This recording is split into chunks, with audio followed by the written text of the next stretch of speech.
ఆనాడు బంధువులు ఇంటికొస్తే చాలు ఉన్నన్ని రోజులు పండుగే, గుండె నిండుగా సంబురమే.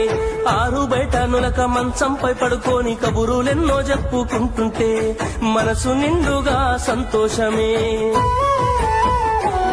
వాళ్ళు తిరిగి ప్రయాణం అవుతుంటే ఇంకో రోజుంటే బాగుండనిపించి ఎక్కే బస్సు వచ్చి వెళ్ళిపోయేదాకా చెప్పులు దాచిన జ్ఞాపకమే. బరువైన గుండెతో బాధపడేది కన్నీళ్లతోనే సాగనంపేది, బరువైన గుండెతో బాధపడేది కన్నీళ్లతోనే సాగనంపేది. ఆనాటి ప్రేమలు ఏమాయరో, బంధాలు బంధుత్వం ఎటువాయరా.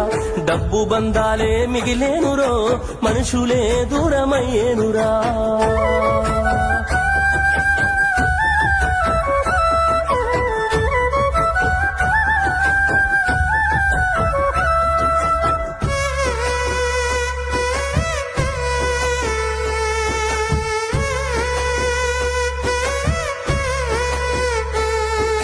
రాను రాను మనిషి కొత్తదనము కోరి స్వార్థముతోనే బతుకుతుండే, విలువలన్నీ నేడు మరిచిపోయే. అయిన వాళ్లతో అనుబంధమంటే మొక్కుబడులుగా మారిపోయే, రక్త సంబంధాల ఉనికి మంట గలిసే.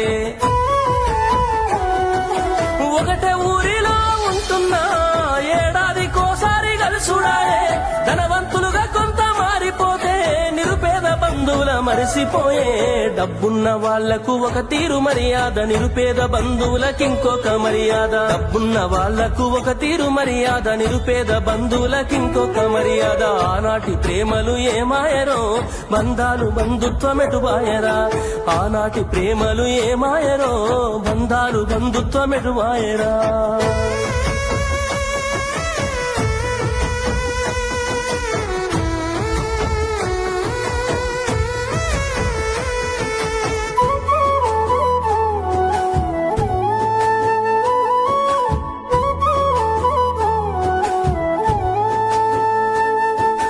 రక్తం పంచుకొని ఒకటే ఇంటిలో జన్మను ఎత్తి కూడా పెరిగిన అన్నదమ్ములైన అక్క చెల్లెళ్ళైన వేడుక ఏదైనా జరిగితే తప్ప కలుసుకోవడం జరగదాయే. మనసారా మాట్లాడుకోరాయే.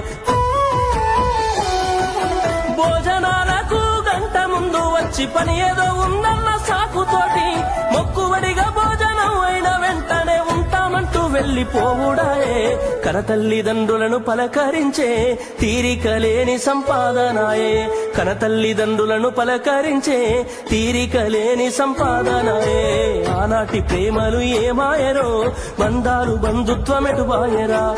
డబ్బు బంధాలే మిగిలేనురో, మనుషులే దూరమయ్యేనురా.